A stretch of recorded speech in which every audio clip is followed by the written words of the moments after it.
and welcome to This Week on CITE. Oh, it's great to be back. I got back yesterday,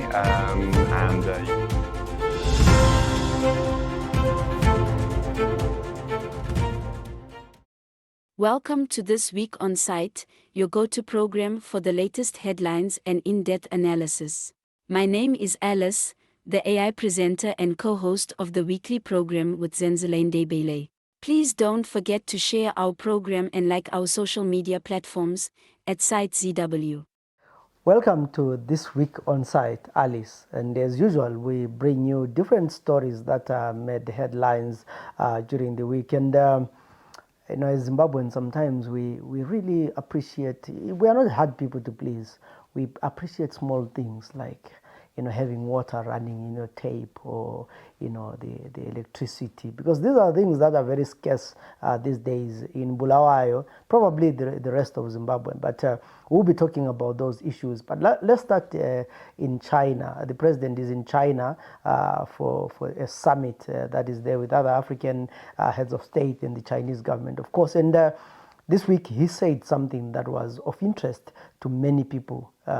Following there's so much the lots of the speculation around his interest to run for a third term or to extend his term of office. This is what he had to say. Ndakataura kuti ini I'm a constitutionalist. Wakambozviona? Zvinoreva kuti ndotevedza mutemo neumbiro mutemo ndinolitevedza chaizvo. Zvakarezve ndinumwe wakarinyora. Saka ava munotavo makuwa navo muchiti kuda shefa vangazowedzera makore abodo handiti. Ndine ndima yangu yandakapiwa nevanhu veziva, kana yapera kuchaya mazotora ndima dzavowo. Wazviwa? Yes. So this question of having third term does not arise, especially under my watch. No. I'm in my second term and I already know the death rate and Vapa Chikar, 2028. So kana kuna mwana kufurira vafurire kuti bodo azvisizo zvinofungwa nababa. The president has said this not for the first time or the second time. He had said in a different platform that he is not interested in contesting for a third term, extending his term of office, or going for to power beyond 2018. But what is interesting is that what is happening in ZANU-PF is different from what he's saying. In ZANU-PF, every province has endorsed the president to extend his term of office. They are talking about, extending or amending the constitution. So I keep asking myself, who is fooling who here? Is the president genuine when he says he's not interested? Is he playing the good cop, bad cop, so that at the end of the day we then say, despite the fact that I'm not really interested in contesting for a third term, the people have called me to. So who am I to ignore the calls of the people? Only time will tell. But what I know is that there is the ZANU-PF conference coming up next month in October. It will be held here in Bulawayo. And that will give us a clear indication of what's the plan when it comes to this issue of the third term. This week in Parliament, the Minister of Justice, Legal and Parliamentary Affairs Honourable Ziambi said Bulawayo does not have a water problem. While responding to a question by Honourable Taukazini Kupe, the minister said the government has several projects that it's doing to ensure that we get water in the region. One of the projects being the Gweishingoni Dam. Once that is complete, they will solve the problem of water. He claims that they have realized that the current water shortages in Bulawayo are not because of insufficient raw water availability, but the water reticulation system that Bulawayo has is now outdated. I know the statement by the minister or his speech in Parliament is quite disappointing. It gives an impression that the minister is not in touch of what is happening in Bulawayo. It is a fact that Bulawayo is facing a raw, or should I say raw water situation, because the water that is coming in from the dams has reduced. The Mzingwane Dam is, I think, it has been decommissioned, and now we're talking about decommissioning Lower Ncema and Upper Ncema, and we will remain with, very few sources of water. So what we need in Bulawayo, more than anything else, is the raw water from the dams. But this is not a situation with, maybe this is not the situation with other cities like Harare, where they still have, water from Lake Chivero, Maswingo, Lake Mtirikwi, and other areas where they have water in the dams, but they're facing challenges of pumping that water. In Bulawayo, we're facing the challenges of pumping water from the dams because the dams don't have water.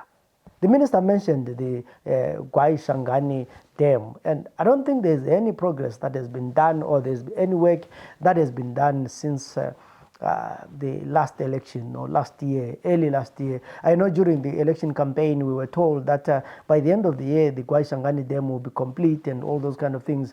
That whole buzz went down, or it went off after the elections, and right now we're waiting and playing a waiting game. So I think the minister needs to be a bit serious, find out what is going on. He also mentioned that the reason why government has not declared Bulawayo a crisis, water crisis area, is because there is mismanagement that is going on in the local authorities. I think I'm one of those proud residents that think that Bulawayo is one, if not one of the best, if not the best run local authorities. Yes, they are not perfect, but I think when it comes to mismanagement, we have had in other cities, monies being used, for workshops, for tenders that never get delivered. But I don't think that's the case with Bulawayo. So I feel like the minister needs to go down to his people, find more facts, and give us a better explanation about the water crisis in Bulawayo. I would also urge MPs to actually work with the local authorities so that they get the facts when they present their questions, and they can make follow-up questions based on informed decisions and based on the recent current information on what is obtaining on the ground. But let me say I'm a bit disappointed by the minister. Tell me something. There is this talk about a Chitepo school. What's the story? Recently, the Ministry of Local Government invited local authorities, officials from the local authorities, that included the mayors, the council chairs, and senior officials. They were invited to the Chitepo School of Ideology, where the aim was to train them on how they can improve service delivery and all those kind of things. I know there was a lot of talk about, inviting members of opposition to a ZANU-PF School of Ideology, where basically they'll be taught about the ZANU-PF ideology, but some went. What is disappointing is that those who attended the workshop have told me, several of them, of a presenter who, while she was presenting on whatever she was presenting, then said the reason why government deployed the 5th Brigade in 1983 was because dissidents had kidnapped tourists, 6 tourists that were kidnapped in North, and also the people of Matebeleland were advocating for secession. I think that's really a bit reckless from the presenter, because it is reckless in a number of levels. Firstly, currently the chiefs are trying to talk to communities and solve or find a solution to the issue of Kukuraundi. And I believe that any government official and anyone who's speaking on behalf of the government or the behalf of ZANU-PF for that matter will try to not to incite people, not to try and get us to talk about what happened, by trying to, there's no need to more like saying what happened to the people of Matebeleland, they deserved it. Because she then says in that presentation, so in that situation, did you expect government to send the Salvation Army? Really? Is that what someone can say? There's never been conclusive evidence that the tourists were kidnapped by the dissidents. Actually, there have been so many theories around the issue of the tourists, and that the jury is all out, or still out, for what really happened to the tourists. There are some people who believe that it was an internal job. The army or the CIO were involved in that so that they could deploy the 50th Brigade. There are some people who believe that the elements in apartheid South Africa, Selu Scouts or Special Branch or whoever who were sabotaging Zimbabwe at that particular time were involved in the disappearance of the tourists, and the aim was to destabilize Matebele, and this is why we ended up with Super Zapu. So I would believe that the person who was presenting would be in a better position to know. If you are saying that the people of Matebele were advocating for secession, how were they advocating for secession when they had just participated in the 1980 results? In the 1980 elections, which Nkomo lost, and he admitted that he lost, and he joined the government of national unity. If people are advocating for secession, do you send the army to go rape women and kill children?